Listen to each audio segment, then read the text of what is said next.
Okay, speaking of monkeys, some questions about your friends and comrades. I'll mention the name, and you tell me how you met and how's the relationship going these days, okay? First, a couple of Bobs. Bob Lewis. I met Bob Lewis my freshman year at Kent State University in the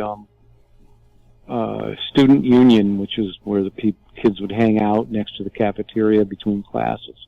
Mm-hmm. And I had met this girl, Peggy Freeman, at a freshman dance and really hit it off with her, and we danced, to all the songs that were happening then. And then she was in the lounge, and this was her friend, Bob Lewis, and she introduced me to him. And we just started talking, and then we couldn't stop talking. Okay, and how's the relationship going nowadays with Bob Lewis? It's back on track. Okay, that's good. Bob Mothersbaugh. Well, I met Bob because Mark Mothersbaugh said, "You should meet my brother. He plays guitar." And it was at a time when Mark was too busy doing other things to deal with my Devo raps and wanting to get together to play. So I met Bob, and he was living in an apartment in Akron, Ohio, and I would come over there, and we started jamming a lot. And then because we were jamming a lot, then Mark got interested and came around. Cool. All right, a little early Devo trivia there. Jeff, how is his last name pronounced? Winner or Wiener? It's Winner. Okay. Winner.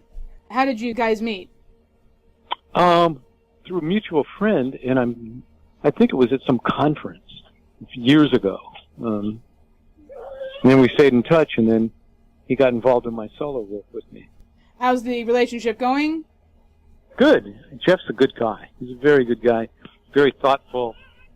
He doesn't have any dark side. He's a great guy, and what he says he means, and you can trust him.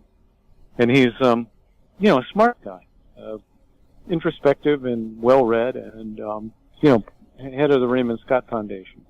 Oh yeah, I heard about that. Okay, Krista Napp. Oh well, she was the head of the May 4th Task Force Committee at Kent State University that brought me there in 2010 to give a keynote speech at the 40th anniversary of the murders of the Kent May 4th student shootings. And we hit it off, and we stayed in touch, and it turned into a thing. Okay. Steve Bartek. By the way, an Oingo Boingo question. Does Danny Elfman really have 12 toes? Oh, God. I never asked Steve if that was true. I would believe he could. Danny Elfman's pretty demonic, He's great talent, but he's a demonic guy. But Steve Bartek, I'd met him years earlier, and then we never maintained contact, but it was Jeff Winter that brought him back into the orbit. Oh, and so I see. I started actually hanging out with him, yeah. And I like him a lot. Okay. Josh Freese? Oh, well, Josh. Amazing. A force of nature. And obviously now in the spotlight, Foo Fighters drummer. Oh, yes, definitely. That's but really cool. he's a talent and a half, and a funny guy, really cool, really creative, really smart. And he was in the Vandals, a proto-punk group, and my brother Bob met him, and then my brother Bob produced a Vandals record. Okay. And when we lost Alan Myers, Bob said, "You got to meet this kid Josh Freese. I think he could do it." And I go, "Who's Josh Freese?" And he goes, "He's in the Vandals." And I go, "The Vandals? Why do you think he could do Devo?"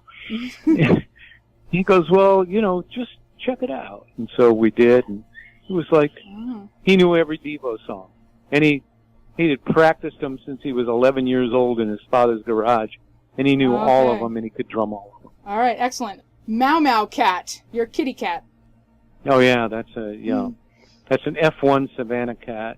And I had been reading in animal magazines about these Savannah cats that are bred between a a wild cat in Africa called the serval, mixed with a domestic cat. Yeah, she's really beautiful.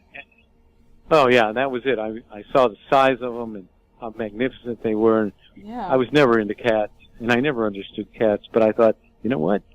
If I was going to have a cat, that's the cat I want. All right. Yep. And yep, a nice yellow cat. you know, and Krista. Mm-hmm.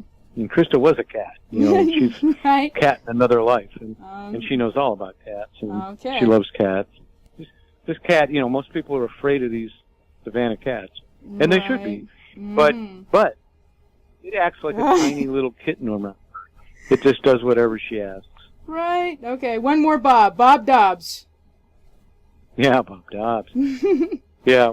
I met Reverend Stang when we were on tour in Texas in 1980. Mm-hmm. A lot of the SubGenius people came to our show in Dallas.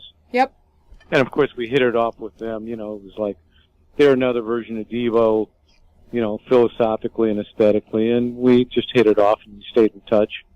Oh. Yeah, I had this idea for a poster based on their Stark Vista Removal magazine. Mm-hmm. And I pitched it to him, and he produced this poster. He said, "What about this?" And I said, "Oh, that's fucking great."